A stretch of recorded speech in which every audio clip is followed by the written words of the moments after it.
These anti-aircraft forts were built in the 1940s to assist the shore batteries against the impending invasion from France by the Nazis.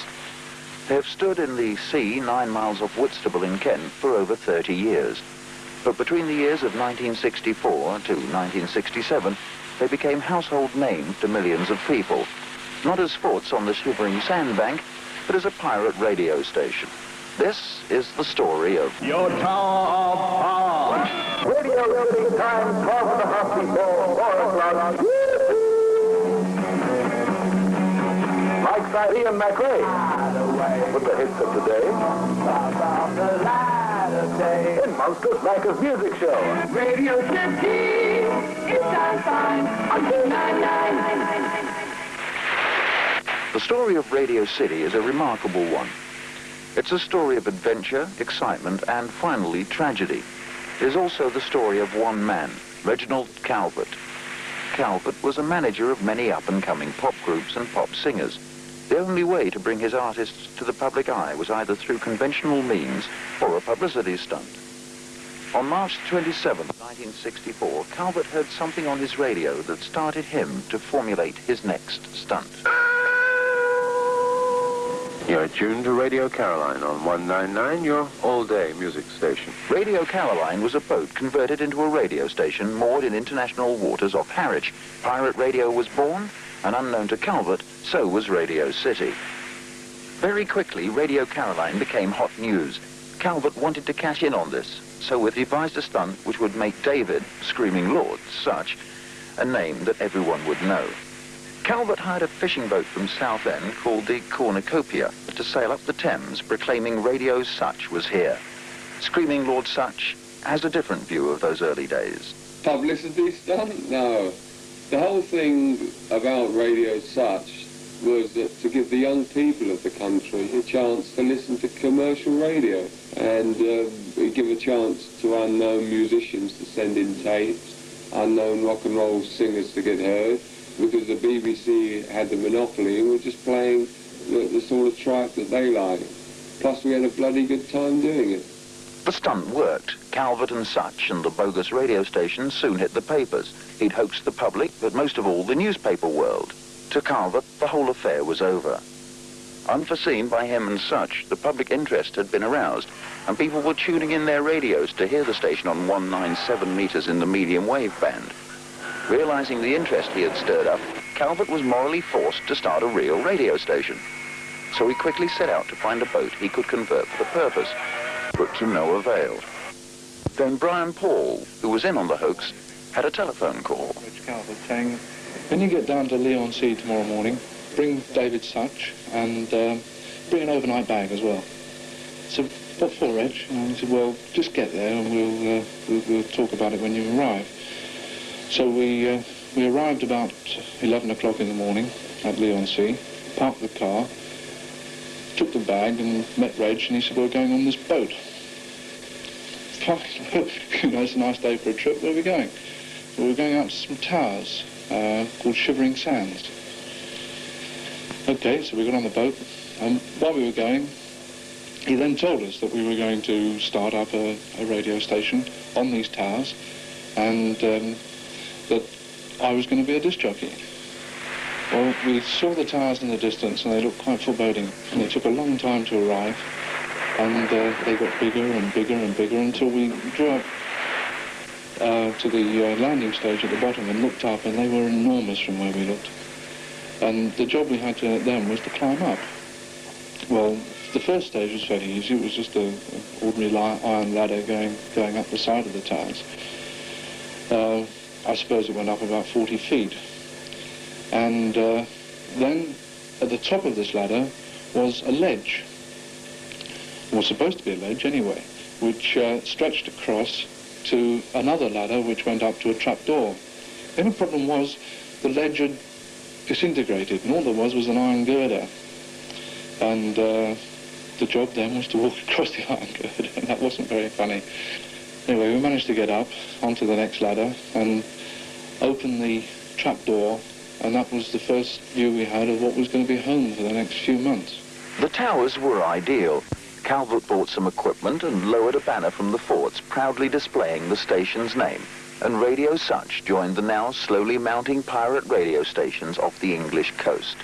This time, it was no farce. So, on May 27th, 1964, on 197 meters, Radio Sutch started its life. You're tuned to Radio Sutch. And then we went on the air. But of course, the batteries only lasted for a short space of time, about 2 hours. And we needed to recharge them for an equal period, so we were on and off the air for 2 hours at a time. The problem then, of course, was to get the generator working. It was an old one, as everything about the towers was. Everything we started with was all second-hand, probably a lot older than that. And in order to get the generator working, we had to have somebody servicing it constantly. So sometimes we weren't regular on the shows when we were supposed to be coming on. Due to lack of records, the DJs had to talk more. The subjects were very often bizarre and usually bore no relation to broadcasting. This made such an acute change from the professional format of Radio Caroline that very shortly Radio Sutch formed an image of a very friendly, personal station. Screaming Lord Sutch then suddenly sold his shares in the station to his manager Calvert in September. Calvert changed the name and broadcasting frequency from 197 to 299 meters. He installed a new 1 kilowatt transmitter that took the station from the confines of a local broadcasting radius to the London area. Calvert had now a pirate radio station that could rival Radio Caroline and another new station, Radio London. So Radio City was born. 299. Your tower of power.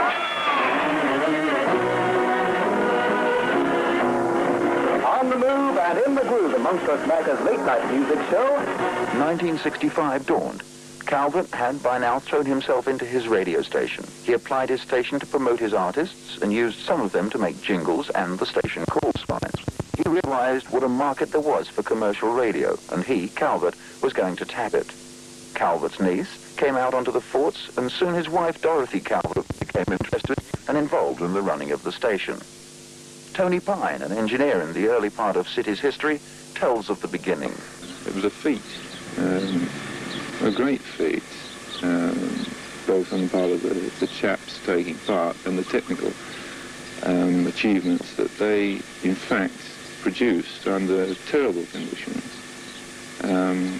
and technically impossible conditions. The same year, offices and a fan club were opened, first in Whitstable and then in Denmark Street, known worldwide as Tin Pan Alley. Calvert now started to employ staff, but continued his idea of the unknown personality. Therefore, all of the DJs who were employed in 1965 to 1967 were completely unknown, such as Phil J., now working on the London Broadcasting Company. Reg Calvert used a lot of unknown DJs. In fact, I think they were almost all unknown DJs because he felt, and I'm sure he was absolutely right, that if a person could do the job adequately, then why not give them the chance? And whether it's Radio City or any other station, why not? And also, of course, I suppose it probably tended to save money as well. So Radio City, I thought, would probably be a very good thing. And in fact, it turned out to be, because I got on to Reg Calvert and said, well, look, I've been working for FBS, and now I'd like to try and do something for you. And he said, well, let's have a tape and see what happens. So what we did to try and make something a little bit different, we decided to not do a studio program, but to make it an outside broadcast a couple of times a week, or once a week originally. So we went to a discotheque, which I was very involved in at the time, and recorded a program there. We had people on the show talking, we played records, talked to the kids, and Reg Calvert liked it, and it became a regular program called Discomania, which started off as being once a week, and after a very short time it was not once a week, nor even once a day, but twice a day, 7 days a week. So that was 14 programs a week I had to push out, which was actually quite hard going. City programs started to have a great following. DJ Adrian Love, also now working on LBC, remembers a more adventurous one called the Auntie Mabel Hour, which gathered a gigantic following. The Auntie Mabel Hour was a creation of an incredible young man who's now on a station called 2SM in Sydney called Ian McRae. And I was a little bit of a latecomer to Auntie Mabel's world. McRae, Alan Clark, who is now in Hilversum in Holland, and the late and sadly lamented Paul Kramer were the three instigators of the Auntie Mabel hour. And I got rowed in, and they found that I was capable of doing unlikely voices and had the same kind of sideways attitude to the world that the rest of the team had. And on occasions found myself ad-libbing an hour comedy show with McRae rushing around, researching ideas. We prefer the phrase researching to plagiarism. And generally trying anything and everything that we could do. It was for a pirate station, an offshore station, it was a departure. Because it was almost goon humour with the odd gramophone record thrown in. We got complaints. We wouldn't have been doing the job right if we hadn't got complaints. Life aboard the station was not as glamorous as the listeners were led to believe. Dick Dixon remembers. We went out on the boat and went out to these towers. I don't think I'd ever imagined anything like that. It was rusty towers standing out in the middle of the Thames estuary, and that was the radio station. And I went up on board, and I found that there were three chaps there. They were living in sort of camping conditions. They were living on camp beds and eating out of tins, and not exactly my idea of what a radio station should be. But I suppose I thought, well, I'll give it a try. And I went out with the owner and came back, and he said, well, you've got the job. So next week I went out there, and I stayed out there then for 2 weeks. And I suppose in that 2 weeks the radio station was sold to me. The life on board really was an adventure every time. All through 1965, Radio City grew from obscurity to a station of many millions of listeners. Then a threat came of a larger radio station from the USA with huge financial backing coming to England. Radio Caroline started to worry and approached Calvert with a view to a merger. Mrs. Calvert tells of that time in City's life. In 1965, there was a rumour that there was going to be another commercial station named Radio London, but it was going to come equipped with a 50 kilowatt transmitter and all the power that was needed to cover the whole of England. Of course, this was a terrific worry to the people already engaged in broadcasting off the shores of England, and Radio Caroline approached my husband with the idea of an amalgamation. This was to make Radio City a booster station for the Caroline network. When I say booster, I mean that the signals would be transmitted from the ship, and then with the aid of a larger transmitter and a better aerial, the signal would be boosted to a much higher power with a much greater coverage of England from Radio City. So the terms were agreed, and the advertising revenues were pooled. Radio Caroline started looking for a transmitter, and in the end informed my husband that they'd traced one and it was going to be delivered. But as it happened, the Radio Caroline technicians went out, saw this monstrosity and said, nothing doing, you'll never make a transmitter out of this, it's completely out of date. So what with that, and then odd broadcasts from the government about closing down these pirate stations, Radio Caroline backed out. Although this transmitter was never used, it was to become a dramatic excuse in the later history of the towers. Undeterred, the station continued to run on a family basis. I got involved in the station right at the beginning in a small way, but it was Good Friday 1966 when I eventually took over the management of the DJs. And I went out to the towers. It was a very nice day. They just had the new large aerial erected, and I went on board on this terrific platform. I was literally thrown onto the platform and hoisted up the towers, screaming all the way, And I went into the studio and sat with Ian McRae while he was doing his broadcast, noticed everything that was going on, asked questions, came off in the end and back to shore, and started thinking about the possible ways of running commercial radio in a more business-like fashion. And I came up with format radio. Although the format became more sophisticated, the Calvert still wanted the freedom kept and proudly boasted that City was the only free radio station in Britain. Radio City had gained in value from £5,000 in 1964 to an estimated £200,000 in July 1966. Radio Caroline and the news station Radio London knew of City's potential. In May 1966, the Radio London organisation fully recognised this potential, and Alan Clark, who was a DJ on City and is now working on Dutch World Broadcasting System in Holland, sent a tape of his memory of the pending merger.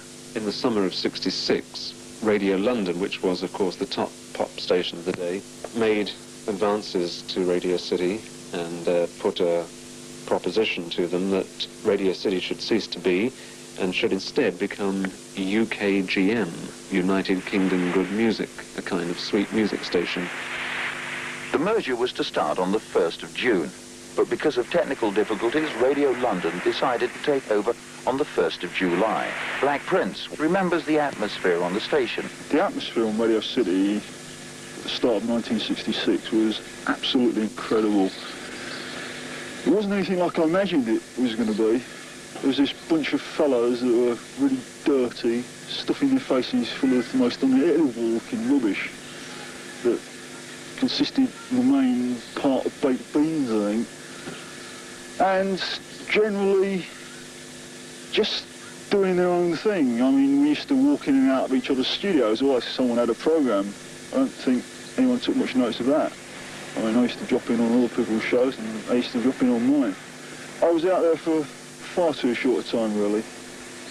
I was out there really only a matter of weeks, and when I came off, I heard that there were rumours of a takeover bid. We knew that there'd been financial difficulties, and there were stories of Radio London, Radio Caroline trying to take over the stations. The crews continued transmitting from their forts in the sea. The public were told nothing of the mergers. They had a more regular programme format and with new equipment extended their transmitting time from 6 a.m. to midnight.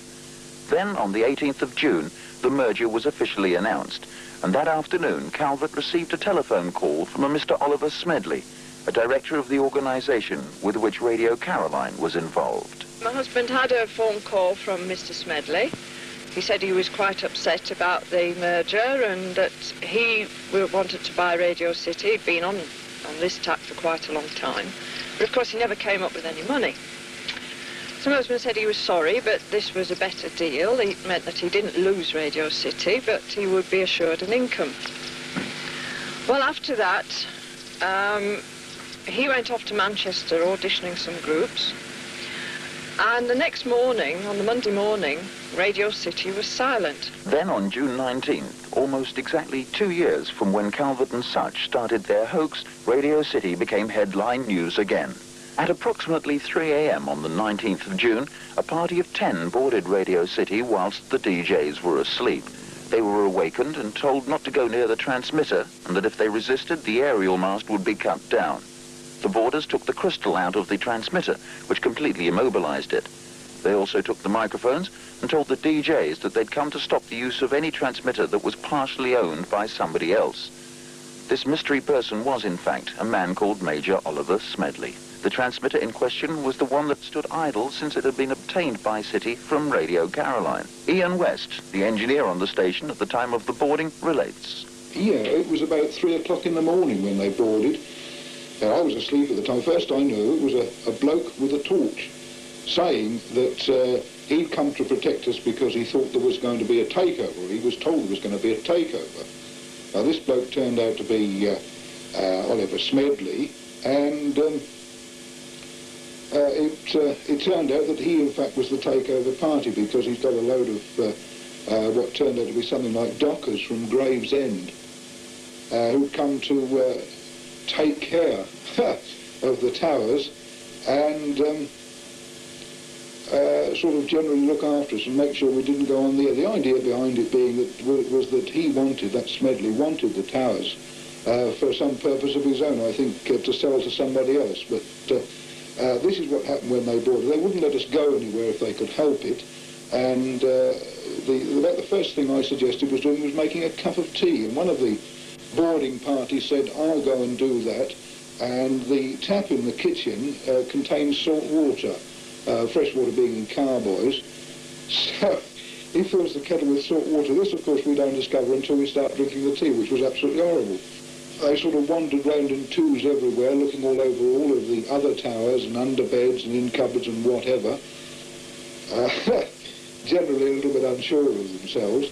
We had no less than 3 channels that we could have communicated with the towers on, and all were dead. It was just nothing. I just didn't believe it. So much so that I ran outside to see if the towers had actually fallen over. It was that bad. And that was the first I knew.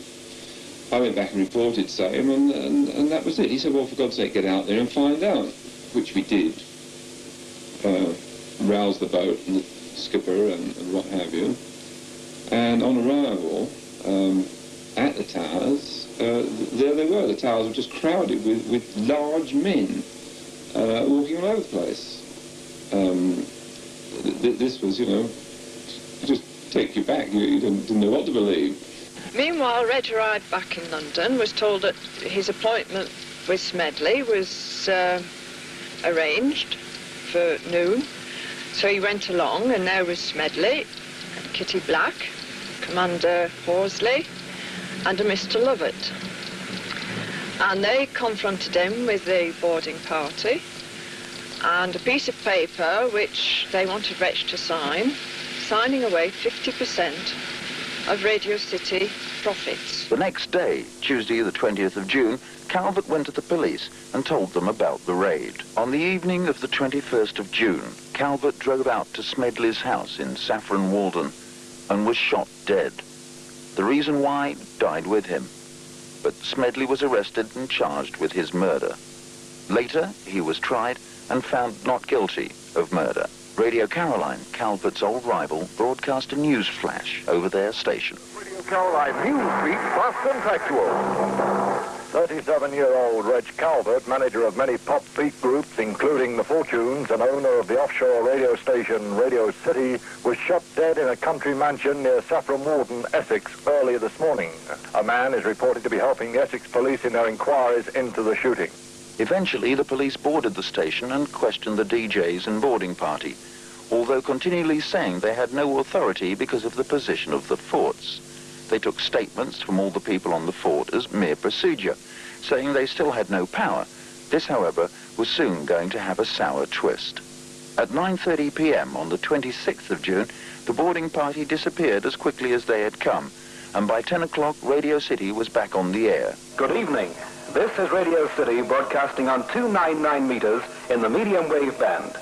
And I guess you've all read in the newspapers or heard on radio or TV the events of the past week as far as the station is concerned. So there's nothing more I can say right now than on behalf of fellow DJs Tom Edwards and Alan Clark, technicians Ian West and Phil Perkins, engineers Tony Pine and Paul Elvey, it's pretty good to be back again with you on the 299.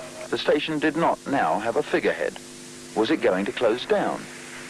Mrs. Calvert was determined that her husband should not have died in vain, and so took over the station herself, retaining ownership and continued running the station. The boys on the station were extremely upset.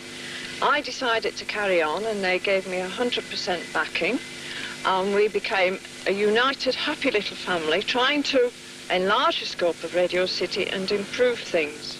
Then 1967 came. Everybody connected with City was full of confidence until the 8th of February when it received its death blow. But the DJs knew nothing of this in the early part of the morning. Indeed, we're having lots of fun this morning. It's the 8th of February. Hard, you know. For this day, Mrs. Calvert was taken to court in Southend. And I was summoned by Scotland Yard under the Wireless Telegraphy Act. This act means that you cannot transmit or run a broadcasting station or a radio in England without a licence. Of course, we understood we were outside territorial waters and we didn't need one, which was proved on the one hand and disproved on the other. We were taken to court. My solicitor prepared a very good case, and we proved that we were outside territorial waters, and also the fact that the court was not empowered to try this case because we were on the high seas.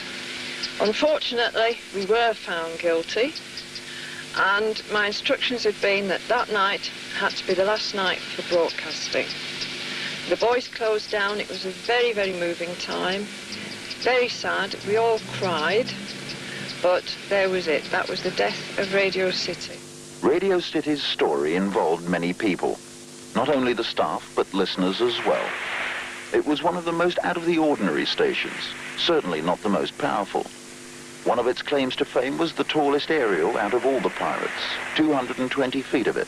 The biggest publicity it ever had was connected with tragedy.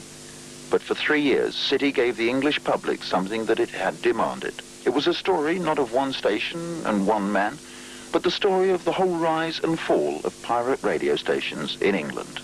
Was it all worth it? I've been dreaming, too, for the last hour about one of the towers sinking. I've been swimming out there in the water for the last hour. Oh, dear.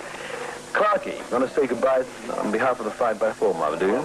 Have you explained why we're saying goodbye, you know? We haven't said it yet, then. No. We haven't had it in the news service yet. No. Oh, dear, it's up to me, then, is it? Yeah, to make the big announcement. It always happens to me, doesn't it? This happened back in June and all that sort of thing, you know. Anyway, the grim news just received, apparently, is that we have been found to be illegal. This is ridiculous, of course, because, as we all know, there are about 300 stations in Europe which are on the same footing and are basically illegal, including Vatican Radio and the whole bit, you know. But to get to the point, we have to go off the air tonight for the last time at midnight, because this is the way the court has swung the decision in Southend, and therefore Radio City is kaput. No more finito. What can we say without getting into a massive sentiment and rubbish, you know, which I hate doing anyway because it's sort of very false. Of course, we are very sorry about this, but what can we do, you know? And it's the law of the land, and we'll try and abide by it. So, getting back to 5x4, Clarky's just finished his last program. He just realized this and would like to say, of course, goodbye to all the 5x4 listeners. Right, Loopy Lou? It suddenly dawned on me that 7 minutes ago was my last show on Radio City because of the ruling by the court at Southend. So, as you say, what can you say? Bye-bye to 5x4, bye-bye to 5x4 listeners. Thank you for listening. We might be back on the air sometime. We don't know yet, but for the time being, it's goodbye. As you've probably heard, ladies and gentlemen, at midnight, Radio City goes off the air for the last time, and I hope that the listeners do something anyway to get us back on the air, because tomorrow morning, when you switch on, there'll be nothing on 299.